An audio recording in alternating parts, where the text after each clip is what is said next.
Buenos días a todos y a todas. Para Ismael y para mí es un placer, ¿no?, estar hoy aquí con todos ustedes, el tercer día de la conferencia. Y bueno, aprovechando que ya nos han presentado, solamente voy a comentar dos puntitos dentro de esta slide. Simplemente agradecer a nuestro amigo y compañero Dimitri Bestuzhev, que también ha colaborado en la elaboración de esta presentación y no ha podido estar aquí en España con nosotros hoy. Y también tenéis nuestras redes sociales por si tenéis cualquier duda, feedback de la presentación, cualquier inquietud. También estaremos luego en nuestro stand. Podéis siempre escribirnos. Así que con esto, el título de la presentación es ¿Dónde está Carmen Sandiego? Yo sé que a Ismael no le va a gustar mucho que diga esto, pero yo no conozco a Carmen Sandiego, no tengo ni idea de quién es, no había nacido. Así que, por favor, explícale a los millennials como yo que están aquí en la sala quién es Carmen Sandiego, por favor, Ismael. No sabías cómo colarlo eso ahí, Joselillo. Ya no sabes cómo llamarme viejo, ¿eh? Pues la verdad que me he divertido muchísimo en estas últimas semanas preparando también la presentación y pensando en la historia de Carmen Sandiego. No puedo ver a toda la audiencia, pero no sé, levantad la mano quien se acuerde del videojuego de Carmen Sandiego. Ahí veo a Edu y a unos pocos. Muy bien, vale, no soy el único, muchas gracias. Muchos quizás se acuerdan de una serie de animación que ha habido recientemente en los últimos años, pero yo recuerdo perfectamente jugar a esto, no voy a decir si finales de los 80, principios de los 90, porque estos videojuegos antiguamente duraban como 10 años, ¿no? Tenías un videojuego y lo usabas por un montón de tiempo, pero era un videojuego muy interesante. Aquí tengo un pequeño vídeo, un extracto de cómo se veía este videojuego. Era básicamente pues, la historia de Carmen Sandiego, que era la líder de este grupo criminal, ¿no? Cibercriminal, un grupo de villanos, una ladrona de guante blanco, que lo que hacía era recorrer el mundo y estaba básicamente pues, diseñado para que el jugador, pues era parte de la organización ACME, que trabajaba junto con la Interpol para detener a estos villanos, a estos ladrones. Y entonces el jugador recibe una serie de pistas, como podéis ver ahí, y quizás la pista era, bueno, pues el ladrón ha huido a una ciudad, ha sacado dinero en yenes y ha huido a un país. Y ahora pues eso te daba una pista. Bueno, pues podría ser Japón. Venga, pues vas a Japón. O ha huido a un país donde la bandera es verde, blanca y roja. Y uno podía pensar, bueno, pues puede ser Irlanda o Italia o puede ser México. Y ahora cuando viajabas a ese lugar, pues tenías una ficha, como la que habéis visto, donde podías ver la historia de ese país y un poquito de datos de su geografía. Y esto es curioso porque se creó en Estados Unidos en los años 80 para educar a los niños en los colegios sobre geografía e historia. Y muchos de nosotros aprendimos bastante de geografía utilizando también este juego. Así que de eso iba, Joselillo, ya te lo contamos. Los millennials aprendíamos con el FIFA, la geografía. Pero vamos a utilizar esto como un hilo conductor para contar no dónde está Carmen Sandiego, sino dónde están las Carmen Sandiego o los actores, no solamente APT, sino cibercriminales en Latinoamérica y en España también. Obviamente no es una foto totalmente completa, pero sí algunas de las cosas que hemos analizado en el equipo de investigación de amenazas e inteligencia de BlackBerry.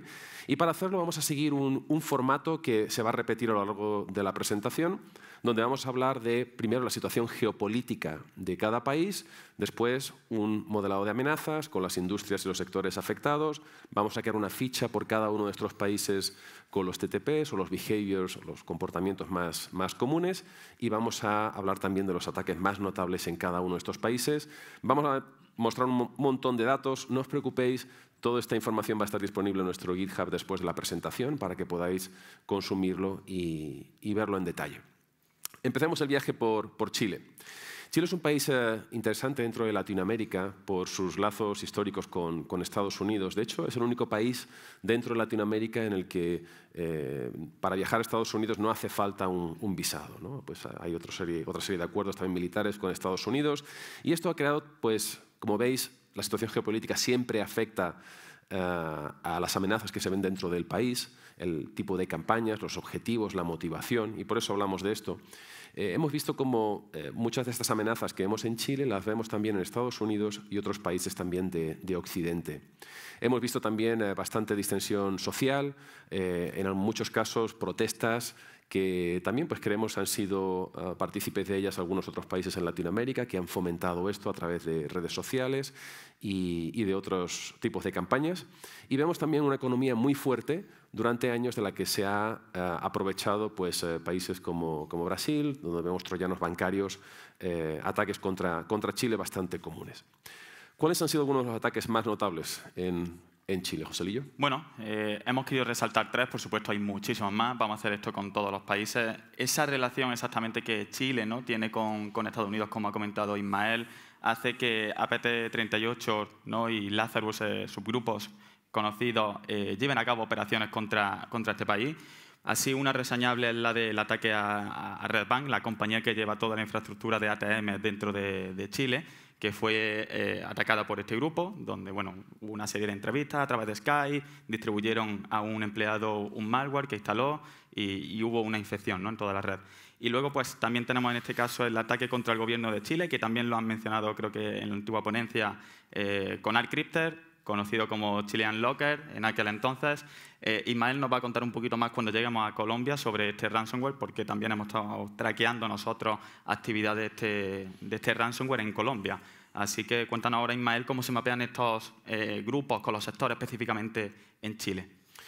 Todos los que me conocéis o me seguís en redes sociales sabéis que me encantan los Jupyter Notebooks, Joselillo lo sabe bien, así que cuando empezamos a preparar esta presentación, además de recabar todos los datos sobre todas estas amenazas, pensábamos que quizás sería bueno visualizarlo de alguna manera y compartir todo esto con la audiencia. Así que si vais al GitHub, lo tenemos en las slides, vamos a repetirlo más tarde, de nuestro equipo. Hemos puesto todos los CSVs, estos archivos de texto, donde podemos ver, de columnas, que hemos visto, donde podemos ver los mapeos entre cada uno de los países que pensamos que son atribuibles a estos grupos de amenazas, no solamente APT, sino grupos cibercriminales, y también las industrias o sectores afectados. Y hemos puesto también un código en Python, un Jupyter Notebook, para que podáis vosotros generar estas mismas visualizaciones.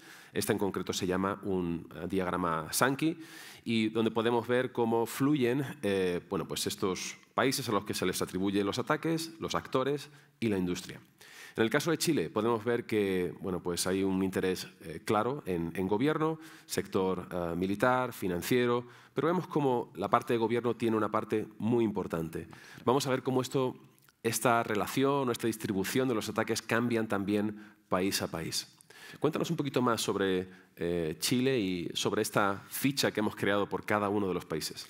Al final las fichas son cosas muy resumidas, no vamos a contar absolutamente todo lo que viene en la ficha porque no tendremos tiempo, lo hacemos más para que luego lo podáis consumir vosotros desde nuestro GitHub, donde vamos a publicar toda esta información.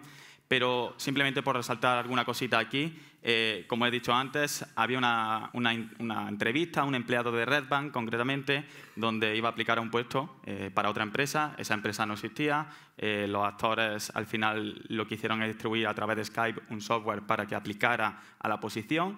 Y a través de ese software que distribuyeron por Skype, ya cuando este empleado se conectó a la red de Redbank, se empezó a distribuir por diferentes equipos y hubo una infección masiva en esta empresa que lleva toda la infraestructura de ATM en Chile.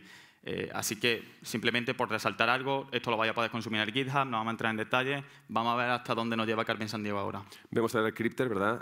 Agentesa, de los que se han hablado anteriormente en las ponencias anteriores, y Machete, un grupo también, o un malware relacionado con el grupo Machete también atribuido Colombia, lo veremos ahora. A Colombia, efectivamente.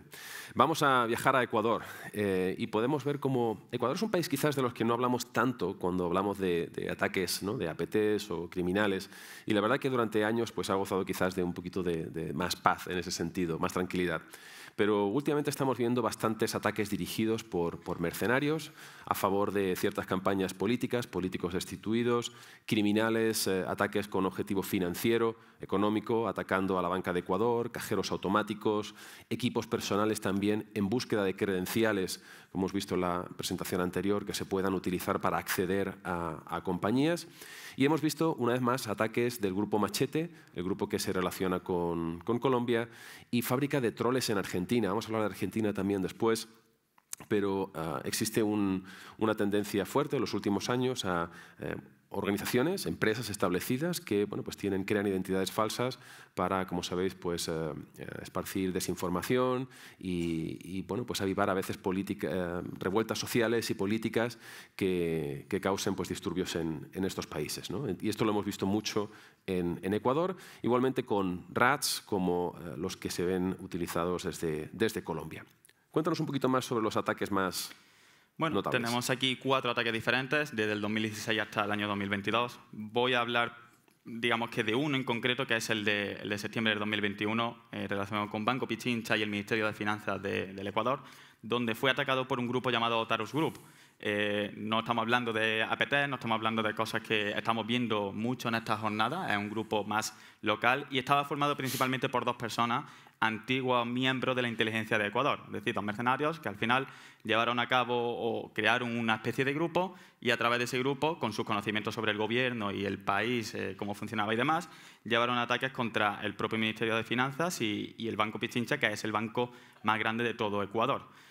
Simplemente por resaltar algunos, luego tenemos más de Black Cat, más de ransomware. Ransomware vamos a ver muchísimo ataque en otros países, como los compañeros de Intel 471 han estado hablando también antes.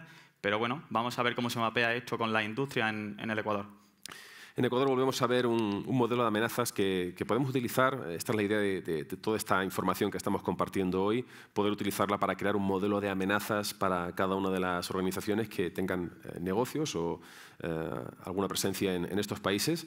Podemos ver presencia de actores de Colombia, Corea del Norte, Rusia y prácticamente una distribución similar a lo que estamos viendo, por ejemplo, en Chile. ¿Qué me puedes decir de la ficha de Ecuador? ¿Algo destacable? Bueno, podemos hablar aquí de vectores de iniciales de entrada a las compañías, la explotación de vulnerabilidades. Por supuesto, el spear phishing se lo vais a ver en todas las fichas, prácticamente. Es al final la vía de entrada más fácil que se ve en todas las compañías. Pero también quiero resaltar concretamente una parte, un punto en el malware, que es el de ransomware PHP. Es decir, estamos acostumbrados también a ver mucho ransomware para endpoint, al final, donde te cifra toda la información del sistema, pero también existe ransomware para aquellas aplicaciones web, de cara a que cuando un usuario acceda a esa propia página web va a haber un mensaje donde dice que todo está cifrado, que no se puede acceder y que, en concreto, en este ataque contra el Ministerio de Finanzas del Ecuador, se lo atribuía el propio grupo Otarus Group, ¿no? Después de descifrar toda la aplicación web. Así que vamos a pegar otro saltito con Carmen Sandiego.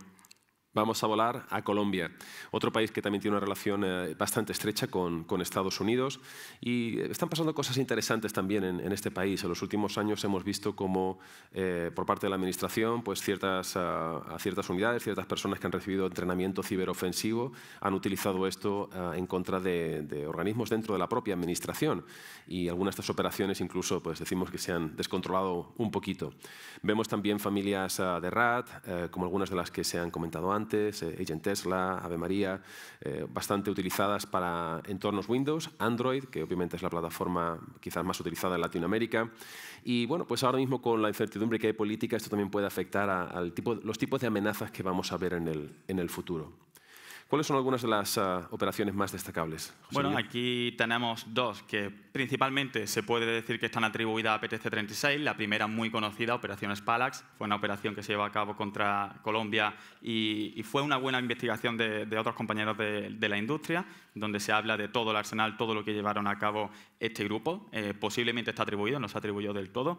Luego sí que es verdad que APTC-36 ha llevado a cabo muchísimos ataques contra instituciones gubernamentales y muchísimas entidades bancarias en toda Colombia. Están muy interesados, ¿no? Principalmente en esos 2 sectores. Hay otros grupos que atacan a Colombia y luego los veremos. Pero vamos a centrarnos un poquito más y de hecho Ismael ahora nos va a contar sobre ArtCrypter, como hemos hablado antes en la parte de Chile, donde nosotros desde BlackBerry lo que hemos estado haciendo es analizar, seguir ese tracking de este grupo de ransomware, cómo se distribuyó en una compañía en concreto, que ahora nos contará un poquito más Ismael. Así que, ¿cómo se mapea esto en los sectores? Pues vemos aquí también una distribución ya un poquito diferente en Colombia. Vemos actores de Rusia, es interesante ver también actores dentro del propio país, de Colombia, Machete, atacando ciertos objetivos militares.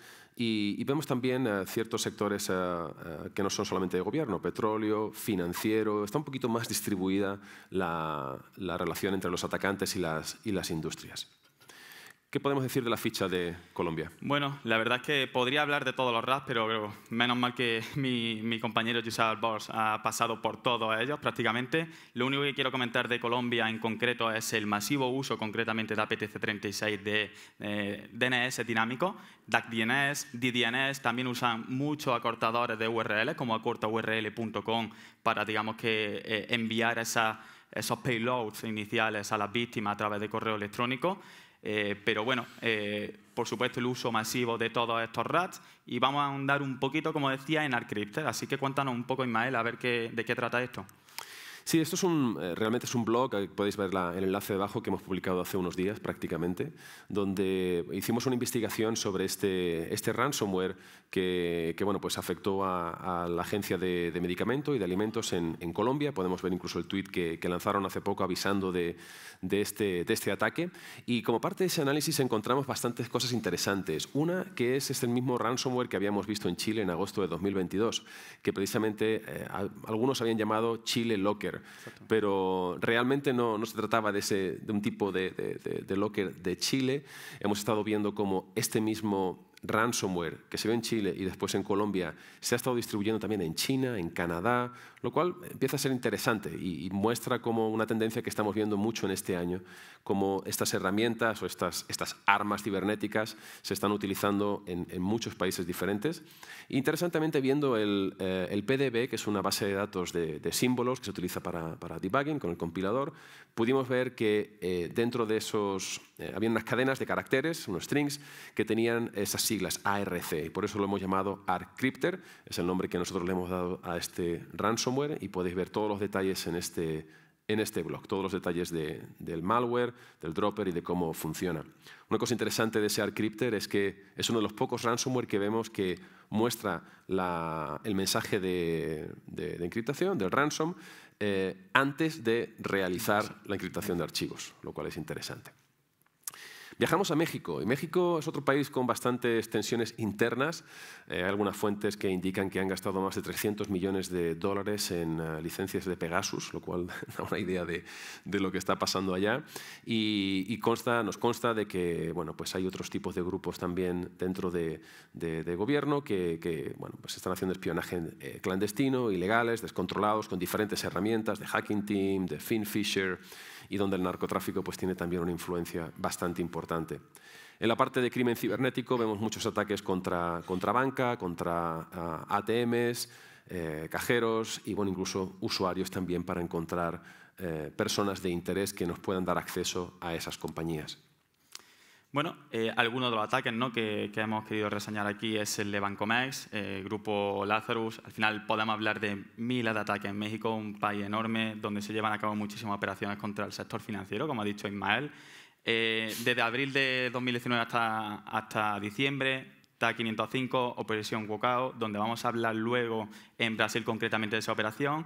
Y también hablaremos un poquito ahora de Guacamaya Hackers, un grupo no tan conocido en Latinoamérica, no tan conocido aquí en España, quiero decir, que sí que lleva a cabo muchas operaciones en Latinoamérica. Vamos a mapearlo a los sectores. Aquí ya vemos un entorno bastante más complejo. El gobierno sigue teniendo una parte importante por parte de atacantes como procedentes de Corea del Norte, Rusia, Irán, pero también vemos bastantes ataques contra el sector privado, financiero, farmacéutico, lo cual indica pues un poquito también de la situación del país, una economía también fuerte, y los atacantes pues están bastante centrados en esto. Bueno, en la parte de vector inicial, cuentas iniciales, digamos que la parte de adquirir cuentas ya en la Deep Web sobre accesos iniciales que tenían previamente otros adversarios es uno de los que más estamos viendo. Pero no quiero centrarme tanto en esta slide. Si puedes, por favor, pasar de slide. Vamos a centrarnos en Guacamaya Hackers, concretamente, como he dicho. Hubo un leak en el Ministerio de Defensa de México, llamado Sedena Leaks, donde se ha hecho filtración de información que data desde el 2010 hasta septiembre del 2022. Correo electrónico de todo el Ministerio de Defensa. Guacamaya Hackers fueron los autores de esto, y lo curioso de esta intrusión es que al final el acceso inicial no fue llevado a cabo por ellos, fue aprovechándose de una web shell que ya previamente otros adversarios habían dejado en el servidor web. A partir de esa web shell, lo que estuvieron haciendo a ellos fue explotar también múltiples vulnerabilidades de Zimbra, esta suite que durante este año ha sufrido tanto. Estos CVEs que estáis viendo en la pantalla, los 4, pertenecen a Zimbra concretamente, y a partir de ahí ellos estuvieron instalando otras web shells también, pudiendo así mantenerse esa persistencia sobre los servidores, hasta que ya fueron descubiertos en septiembre de este mismo año por el propio ministerio, ¿no? Es un caso curioso. Guacamaya Hackers, no se habla tanto de este grupo por estos lados de España, pero existen, está formado por muchas personas de diferentes países dentro de Latinoamérica. Y me pareció muy interesante ver también la lista de herramientas utilizadas, ¿no? ¿Qué conclusiones extraes de esto? Bueno, no se ve del todo bien, el formato parece que se ha perdido un poco, pero si os dais cuenta, al final las herramientas que están utilizando no son herramientas muy sofisticadas. Estamos viendo ahí Nmap, estamos viendo Metasploit, es decir, herramientas, como decimos aquí, de botón gordo para infectar. Herramientas muy sencillas, de hecho ellos en su wiki tienen manuales sobre cómo utilizar Nmap, cómo utilizar Metasploit y demás. Y luego, pues algunas de las empresas que han llevado a cabo estas infecciones, este grupo, a modo de protesta, porque no están contentos con las políticas de muchos países, son las que estáis viendo a la derecha, ya veis, diferentes países de toda Latinoamérica, y es un grupo que todavía sigue pues, llevando a cabo operaciones. Muy interesante desde un punto de vista de modelado de amenazas. Pasamos a Argentina, donde la situación, como sabéis, a nivel económico y político es compleja desde hace mucho tiempo, pero donde hay una gran base científica y pues bastante puntero, ¿no? A nivel tecnológico, lo cual se ha traducido en que haya muchas personas que están básicamente ofreciéndose como mercenarios, profesionales de la seguridad o personas con mucho conocimiento en ataques y en herramientas de ataque que se están ofreciendo para utilizarse el mejor postor para utilizarse contra diferentes empresas. Vemos también pues, la existencia de actores que manipulan la opinión pública, como decíamos, fábricas de troles que están operando no solamente en Latinoamérica, sino también en Europa a través de las redes sociales. Bueno, ataques, simplemente por reseñar uno, el de Play contra el Poder Judicial de Córdoba. Quería añadir otro que no tiene nada que ver, que es la derrota contra Arabia Saudí, pero Ismael seguramente no hubiese dejado. Así que tampoco quiero entrar mucho en detalles de Argentina, porque luego en Brasil vamos a tener mucho más contenido. Así que, por favor, Ismael. Vemos también el mapeado a los diferentes sectores o industrias. Igualmente, más repartido, vemos también bastantes ataques contra el sector privado, energía, financiero y actores no solamente regionales, como por ejemplo Colombia, sino también China y Rusia. Y bueno, en cuanto a las fichas sobre TTPs y demás que se utilizan, reseñar, por ejemplo, también una backdoor a través de Internet Information Services, que fue desplegada también en una de las operaciones contra alguna de las compañías de Argentina. Veis que estamos hablando mucho de backdoors, porque también no se habla tanto a lo mejor en los reportes, no se ve mucho, porque el spear phishing sí que es verdad que toma mucha más iniciativa, pero siguen existiendo muchos ataques donde uno de los principales accesos es servidores web a través de backdoors, explotadas por a lo mejor un RCE o cualquier otra vulnerabilidad pública del producto también, y a partir de ahí pues seguir moviéndose por la compañía. Pues pasamos a Brasil, el último país que vamos a ver en Latinoamérica, un sistema legal que es bastante complejo, contradictorio y que favorece pues, todo el cibercrimen que bueno, pues hay desde hace muchos años en el país, especializados en troyanos, ataques contra banca, contra cajeros automáticos, sistemas Windows, y vemos que bueno, pues, hay muchos ataques provenientes de esta religión, no solamente localmente, sino también en otros países. Principio de este año, en junio de 2022, hicimos un reporte que presentamos en la RSA sobre Symbiote. Y si podéis echarle un ojo, es una campaña, un malware muy interesante que afecta solamente a sistemas Linux y que funciona pues, básicamente como un simbiote, ¿no? Como un organismo que depende de otro, pues infecta ciertas librerías del sistema operativo para permanecer oculto. Y es bastante interesante que probablemente vamos a ver mucho más de estos ataques contra sistemas Linux en los próximos años. Bueno, de aquí, por supuesto, vamos a hablar ahora en detalle de Operation Cucao. Luego, otra campaña que me gustaría resaltar, la de Lazarus, a través de la Backdoor D-Trap, donde también pues, bueno, ha sido muy reciente, noviembre del 2022, ha sido este mismo mes. Hay reportes de otros vendors muy buenos sobre lo que estuvieron traqueando, pero como me gustaría ver más en detalle lo de Operation Cucao, vamos adelante con las industrias afectadas. Aquí podemos ver cómo prácticamente es el más complejo de todos los modelos de amenazas, diferentes actores de diferentes países, algunos atribuidos, otros no, grupos a los que se atribuyen a varios países y mucho más repartido entre diferentes sectores, lo cual es bastante, una vez más, interesante desde un punto de vista de modelado de amenazas. Si podemos pasar directamente a la siguiente slide, así vemos la parte de Operation Cucao. Esta operación fue hecha por el equipo de Fox IT en 2019 y es muy similar a lo que hemos visto antes de Guacamaya Hackers, donde también concretamente en este caso se aprovecharon de una backdoor que ya estaba instalada en un servidor web. A través de esa backdoor hicieron diferentes actividades de reconocimiento y movimiento lateral en la organización. Después este grupo instaló sus propias backdoors para poder asegurarse de que iba a tener siempre acceso en caso de que las iniciales utilizadas fueran eliminadas del sistema. Y luego, a partir de eso, la información clave que obtuvieron, que luego les sirvió para todo el resto de la campaña, fue las credenciales de VPN. A través de esas credenciales ya pudieron acceder a diferentes endpoints de las propias organizaciones que ellos estaban infectando a través de, no solamente fue Brasil, sino muchos más países.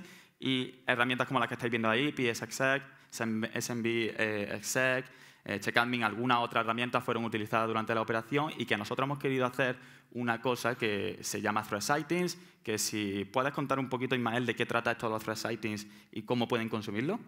Sí, muy brevemente, porque tenemos una presentación completa de 40 minutos solamente en esto y que está en YouTube. Ahí tenéis el enlace. José y yo tuvimos el placer, el privilegio de poder estar en Virginia este año, en marzo, presentando en Mitre, AttackCon, en las instalaciones de Mitre en Virginia, este proyecto de Threat Sightings que básicamente pues, extiende ya otras cosas que existen en la industria, pero lo que creamos fue una taxonomía, pues una manera de describir comportamientos, los TTPs famosos, para poder describirlo en un fichero YAML que fuese consumible no solamente por personas y entendible, sino también por máquinas.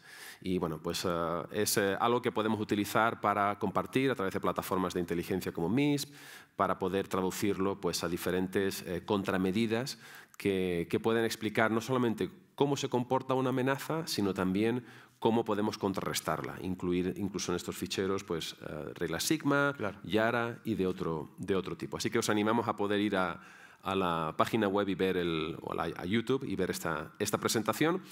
José Lío también ha hecho un threat sighting de Operación Bocao, Operación Bocao entera, donde hay muchísimos comportamientos a bajo nivel, es decir, qué command line se ejecutaron exactamente en qué momento, porque eso al final a los ingenieros de detección les va a servir a crear reglas en su infraestructura para detectar estos comportamientos que no solamente son visibles en Operación Bocao, sino que son utilizados por muchísimos otros grupos en otras campañas. Exacto, y está todo en el GitHub, así que después volvemos a compartir el enlace. Y por último, España, creo que la situación geopolítica estamos todos familiarizados con ella. No solamente bueno, pues lo que está pasando o ha pasado internamente en el país, que está pasando en todos los países de Europa, casos de espionaje, sino también las relaciones con Marruecos y Argelia, todo el interés estratégico que hay alrededor de la dependencia energética que hay como resultado del conflicto también entre Ucrania y Rusia. Y a nivel más técnico, pues lo que estamos viendo pues son un montón de troyanos bancarios. Hemos hablado de Agent Tesla, Ave María, los RATs, pero también ransomware como Lockbit y Revil, que son muy vistos, muy conocidos aquí. Bueno, y al final, pues, como obviamente todos vais a saber, porque era portada en todos los telediarios durante un tiempo, Pegasus ha sido una de las campañas que más ha sido sonada, ¿no?, dentro de nuestra nación. También tenemos ataques como el uso de Revil, Lockbit ha sido muy abusado dentro de nuestro país también, contra, digamos que la red ferroviaria de España, no solamente Revil, ha habido otras infecciones de otros ransomware en nuestra red ferroviaria, por desgracia, pero bueno, son algunas de las que hemos querido resaltar. En concreto, Carbanac, que fue desarticulado en Alicante, también aquí por la Europol, hace ya unos añitos. Así que, ¿cómo quedaría todo esto en España, Ismael? Pues volvemos a ver un entorno bastante complejo con diferentes actores, no solamente de Europa, también Rusia, China, pero también vemos actores de Latinoamérica activos en la región, como podemos ver, no solamente contra gobiernos, sino contra diferentes industrias en el país, incluyendo automóvil, telecomunicaciones, aviación, farmacéutica, etc., ¿no? Lo cual pues, puede ayudarnos a crear un modelado de amenazas para nuestra propia organización. Bueno, en este caso también tenemos, como ha comentado Josep Albors, muchísimos RATs. Los RATs empezaron en un momento en Brasil únicamente, donde sus operaciones se centraban en... bueno, los troyanos brasileños, disculpad, se centraban principalmente en su propio país, pero después fue avanzando hacia Latinoamérica y también ha llegado hasta España. Hablamos de Grandoreiro, Casbaneiro, Mecotio, Lampion, todos estos troyanos brasileños muy conocidos que se están distribuyendo pues, de manera masiva en los países normalmente hispanohablantes. Con esto, bueno, ¿qué es lo que hemos hecho finalmente? ¿Cómo hemos hecho esa agregación de TTPs? Pues como veis, para cada una de las fichas de cada país, como decimos, vamos a compartirlo todo a través de nuestro GitHub, podéis ver ahí las técnicas que consideramos más comunes para cada uno de los países que hemos analizado. No son todas, por supuesto, pero... Exacto. Entonces lo que hemos hecho ha sido recoger todo esto en otro CSV, otro archivo que contiene por cada país cuáles son los TTPs más conocidos y los hemos agregado en otra visualización. Hemos puesto todo este código en un Jupyter Notebook, donde podéis generar tanto las gráficas anteriores, los Sankey diagrams con los flujos, hasta se llama una visualización de tipo tree map, donde podemos ver todos los TTPs más comunes. Es una agregación de todos los TTPs de todos los países que hemos analizado. Pero si queréis hacerlo por cada uno de los países, independientemente, también podéis hacerlo con el código que hemos puesto ahí disponible. Y bueno, la fuente de todo esto, como decimos, es una visión particular que tenemos gracias a la telemetría de nuestros productos dentro de BlackBerry, la que hemos obtenido a través de Virus Total Intelligence y los reportes de CTI o de inteligencia que hemos consultado de diferentes proveedores. Y bueno, aprovechando el contexto, ¿no?, en el que estamos, Ismael y yo siempre hacemos mucho guiño al fútbol en nuestras presentaciones. Hemos querido hacer nuestra propia alineación. A vuestra izquierda, en color rojo, tenéis las top 6 técnicas más utilizadas en toda la presentación que hemos visto. Y a vuestra derecha tenéis en color azul cómo se mapea cada técnica de Mitre roja con Mitre Defense. Hemos querido hacer un equipo de ataque y un equipo de defensa sobre cómo podríais llevar a cabo diferentes acciones correctivas en vuestra infraestructura basado en aquellas 6 técnicas más utilizadas en toda nuestra presentación.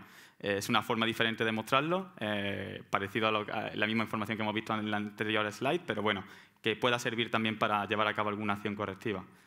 Pues finalmente esperamos que os haya parecido práctica la presentación. Sabemos que hay mucha información ahí y queremos hacer que, una vez más, podáis utilizarla de manera práctica para vuestro modelado de amenazas, y por eso tenemos toda la información en el GitHub que tenéis en esta slide, los modelos de amenaza, los CSVs, los Jupyter Notebooks, el Threat Sighting que José Lillo ha comentado, incluso un PDF de la presentación que estará disponible al final de la presentación, así que si nos seguís ahí en redes sociales os vamos a avisar y vamos a poner el enlace a la presentación. Junto con el Threat Sighting, simplemente por añadir, hay también otra serie de operables que son archivos sticks, otros archivos también de Maltigo, donde vais a poder ver la misma información que tiene el Threat Sighting en otro formato diferente y que también lo podéis consumir en vuestras herramientas que tengáis internamente. Así que muchísimas gracias por vuestro tiempo y nada, esperemos que os haya gustado. Gracias.